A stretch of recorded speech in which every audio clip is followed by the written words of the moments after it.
C'est en 1975 que la Marche du Richelieu, composée en 1954 par Madame Denise Chabot, épouse du lieutenant-colonel Chabot, directeur du département d'études françaises, devient la marche officielle du CMR Saint-Jean.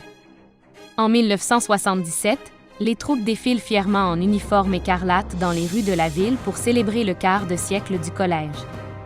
C'est également à l'occasion du 25e anniversaire que le CMR reçoit ses nouveaux drapeaux consacrés.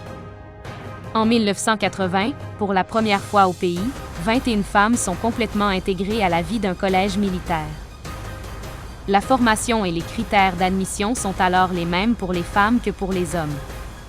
Ce changement s'inscrit dans la politique d'intégration du MDN, dont l'objectif est d'accroître la présence des femmes au sein des Forces armées canadiennes. Depuis les premières années, le CMR s'est bien ancré dans la communauté johannaise par des activités sociales et de bienfaisance qui témoignent du lien étroit qui s'est tissé au fil des ans avec la ville-garnison et la communauté. Après plus d'une décennie d'expérience en enseignement universitaire, le CMR Saint-Jean devient une université à part entière en 1985, avec l'adoption de la loi 222.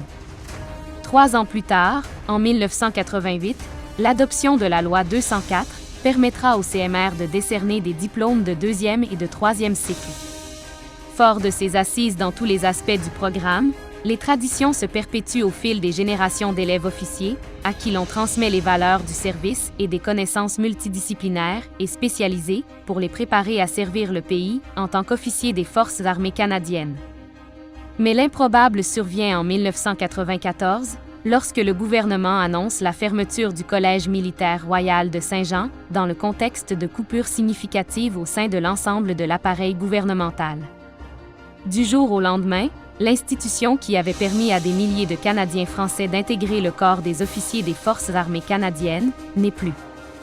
Mais le besoin de faire le pont entre le système d'éducation du Québec et le Collège militaire de Kingston, qui sera dorénavant bilingue, demeure afin de continuer à favoriser l'accès à la carrière d'officier pour les francophones du pays.